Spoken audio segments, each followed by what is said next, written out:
Há um paradoxo que possivelmente a esquerda não tenha compreendido no Brasil, né? É que o Médici, que foi, sabe, o presidente mais duro do regime militar, possivelmente era o mais popular dos presidentes. Porque nos anos 70 era o auge, emprego, era uma loucura. Era uma loucura. Os trabalhadores estavam na porta da Volkswagen procurando emprego, passava ônibus de outra empresa, convidando eles para ir para outra empresa para ganhar mais. Eu penso que se houvesse uma eleição e o Médici fosse candidato naquele tempo, ele ganharia. E o Médici fosse candidato naquele tempo, ele ganharia. E o Médici fosse candidato naquele tempo, ele ganharia. Nas eleições de 74, não esqueço Nas eleições de 74, não esqueço nunca, o PMDB tinha tido aquele sucesso eleitoral, tinha feito 16 senadores, o Quester tinha sido eleito aqui em São Paulo, e eu lembro que nós fomos na Praça Matriz, lá na igreja, na Matriz de São Bernardo do Campo, e esse tal de Emílio Bonfante sentou, sabe, de costa para mim, eu sentei no outro lado, cada um lendo o jornal, e ele perguntava: ah, você viu que nós ganhamos as eleições, você viu, o partidão está ficando forte. Foi fazendo um monte de pergunta, querendo saber quem era Marcelo Gato, quem era não sei das quantas e tal. Conversamos uma meia hora, eu não vi nem a cara do cara. Eu levantei, saí para um lado e ele saiu para o outro. E foi engraçado que quando o Frei Chico foi preso, o Frei Chico, quando ele começou a receber visita, ele mandava recado: se perguntarem pro Lula, fala pro Lula. Sabe, que ele não era, o codinome acho que era Ivo. Fala para ele dizer que não conheceu o Ivo, que ele nunca viu o Ivo, que ele nunca conversou, que era esse Emílio Bonfante, que era um cara do Partidão. Mas aí foi o PCdoB. Não, foi o Partidão. O PCdoB foi depois. Foi depois. Bem, uma coisa, Sérgio, que as pessoas certamente não acho que nunca discutimos, é que eu dizia para o Frei Chico assim: Frei Chico, o que você faz escondido, eu faço na porta da Volkswagen. Se você for ver um discurso de um diretor meu, ele fala todas as bobagens que tiver que fazer a meio-dia, não tem que ficar escondido num apartamento para contar um caso. Eu lembro de o Ratinho ia para a porta da fábrica, ele dizia: porque nós vamos ter que lutar, porque a ditadura só vai acabar quando o sangue estiver batendo nas nossas canelas. Sabe? Isso para um cara organizado era uma coisa horrorosa, era uma coisa, sabe? Mas para um peão de fábrica que não estava ligado a nada, sabe? Isso não queria dizer nada. Eu lembro quantas vezes tinha um diretor do DOPS lá, um tal de Dr. Nivaldo, que era um senhor já de uma certa idade. Cada vez que ele procurava, ele falava: nossa, mas o pessoal está muito agressivo. Eu falava: meu filho, se ele não tiver agressivo, ele perde a liderança. E um dirigente sindical sem liderança, do que vale? Não vale nada. Você tem que aceitar esse tipo de coisa. E aí o meu pessoal, o Almir Pazinotto, ficava alucinado de ver o discurso do pessoal do sindicato. Ele era advogado de muitos sindicatos. E eu lembro que uma vez ele levou o Paulo Egídio no nosso sindicato, porque o Paulo Egídio tinha ido lá no Químico, que foi recebido com banda de música, sabe? Quando ele chegou no sindicato, a gente estava num congresso. O que o pessoal dizia para o Paulo Egídio Martins era inimaginável. A quantidade de agressão, de provocação, sabe? Do Gilson Menezes, do Bolinha, que foi presidente do sindicato do Metalúrgico de Sorocaba, que era metalúrgico nosso lá, que já morreu, do Augusto. Ou seja, as pessoas perguntavam, desafiavam, provocavam, e o Pazinotto falava: não é possível, isso aqui é um mundo totalmente estranho, porque em qualquer outro lugar do mundo sairia todo mundo preso daqui. Aqui, porque até então, cada trabalhador metalúrgico da Scania, da Mercedes, da Volkswagen, da Ford, recebia todo santo mês um aumento de salário. Se você pegar a carteira de um trabalhador, da Volkswagen em 1967, você vai perceber que ele tinha aumento em janeiro, fevereiro, março, abril. Chegava no mês de abril, tinha a antecipação do dissídio coletivo, mas ele recebia aumento salarial em maio, junho, julho, agosto, todo mês. isso. A gente tinha uma condição muito boa. A gente tinha, por exemplo, quiosque dentro das empresas em que a gente podia comprar as coisas que a gente quisesse lá dentro. A comida era farta, sabe? O transporte era o que tinha de melhor, sabe, nesse país para os trabalhadores.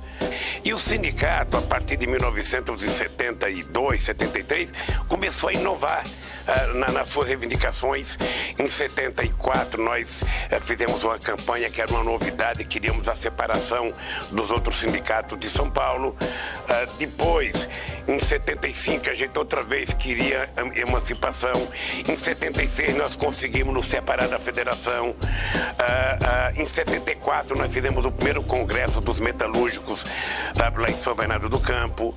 Eu brinco sempre que até as escolas de samba estavam crescendo quando o Joãozinho 30 disse que em 78 que quem gostava de miséria era intelectual, que pobre gostava de luxo. Havia todo um movimento na sociedade quando os trabalhadores resolveram, sabe, acordar de vez. E por que aconteceu na Scania? Porque era uma empresa muito organizada, era uma empresa que os trabalhadores tinham um salário razoável e no dia que eles receberam o pagamento não veio o reajuste que eles imaginavam que era para vir, eles pararam. Ou seja, e aí foi como se acendesse, sabe, um pavio. Ou seja, aí, aquele ano de 78 foi o ano que nós fizemos greves o ano inteiro. O ano inteiro nós fizemos greves. Aquele ano de 78 foi o ano que nós fizemos greves o ano inteiro. O ano inteiro nós fizemos greves em fábricas diferenciadas. E a sua prisão? Como é que entra nisso? Não, houve... A que momentos resolvem passar por uma ação repressiva? Eu acho que houve dois momentos, houve duas prisões. Uma foi em 1979, na intervenção do sindicato, que eu acho que foi uma bobagem, um erro grosseiro deles, porque eles fizeram uma proposta que eu levei para a Assembleia. Eu particularmente achava que a proposta era interessante, que os trabalhadores poderiam aceitar. Quem fez a proposta?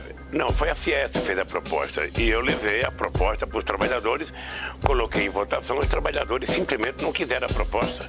Então nós decretamos a continuidade da greve, aí veio a intervenção no sindicato, né?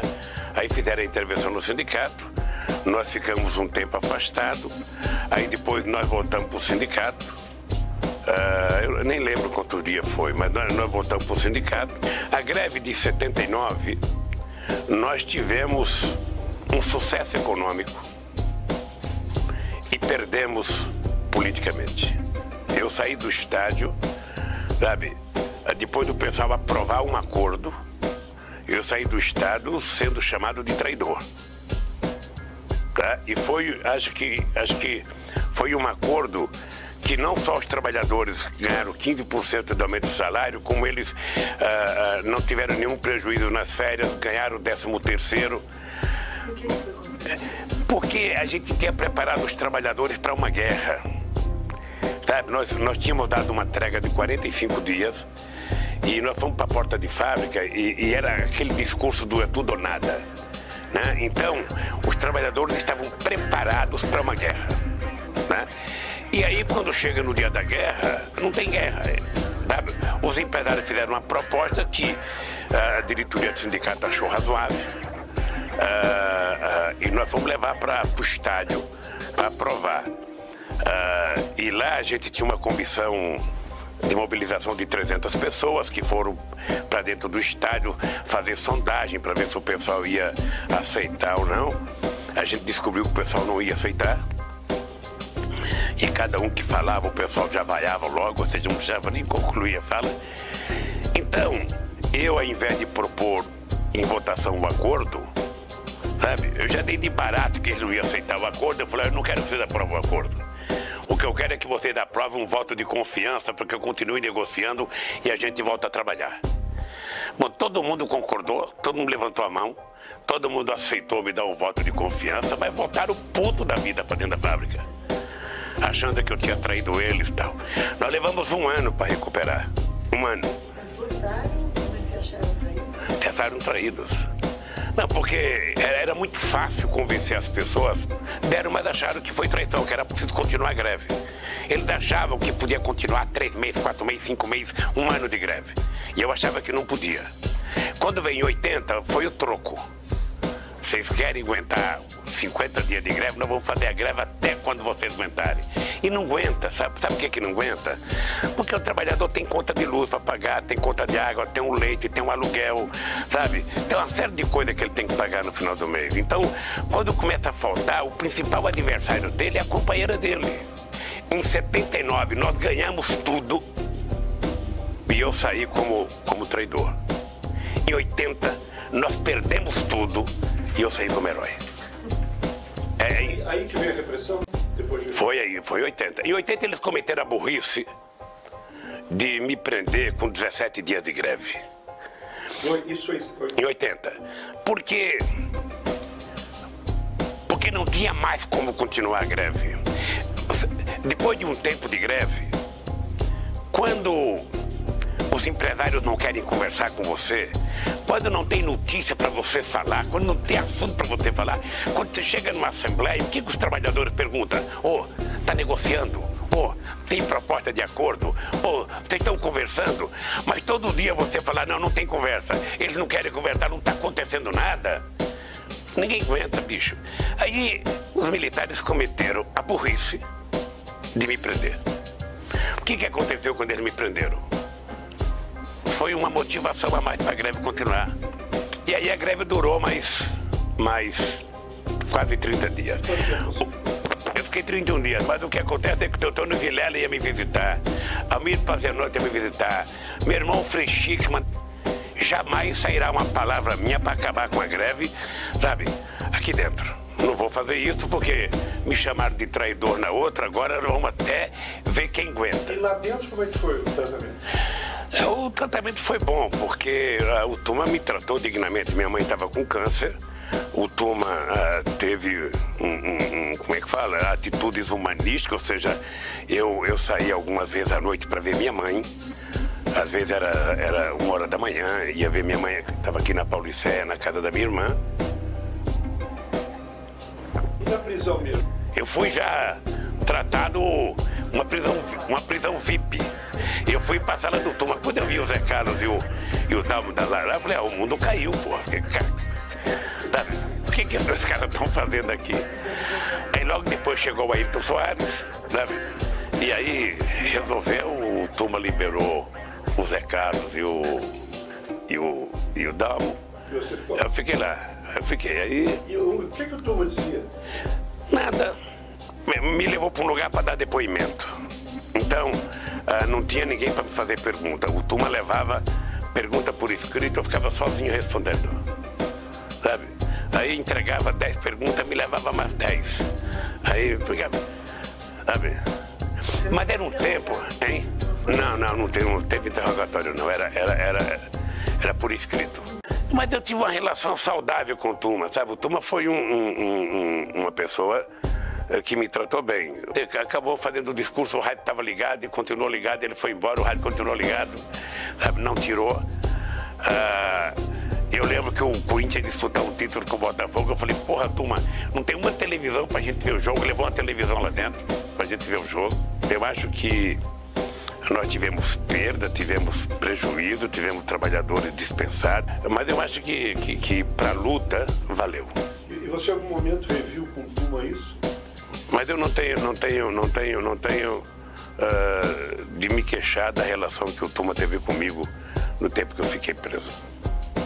O que a gente tinha que falar, eu falava. Ou seja, os discursos na porta de fábrica eram públicos, não era... Já no meu tempo, a gente ia para a porta de fábrica, xingava general, xingava coronel. O coronel Rude era o segurança da Volkswagen. Puta merda, o que a gente dizia para esse coronel Rude, pro tenente Simões, traidores da farda, sabe, das Forças Armadas Brasileiras, se venderam pros nazistas. Era assim que a gente dizia. Chegava na Mercedes-Benz, tinha um major, sabe, que era o chefe da segurança, ficava gravando as coisas, eu subia no caminhão de som e falava, major, eu tô sabendo que você tá agachado aí gravando, seja homem, levante. Coloca o gravador na janela, que a gente vai continuar dizendo as mesmas palavras. Então a gente dizia o que a gente dizia, falava mal do governo, falava... Nós nunca tivemos esse problema. Mas eu acho que os anos de 75 a 80 e pouco, acho que a classe trabalhadora viveu um momento de ouro nesse país. Até hoje a gente não cumpriu, né, as coisas que a gente queria fazer. Pra começar por acabar com o imposto sindical. Até hoje a gente não conseguiu, mas eu acho que valeu.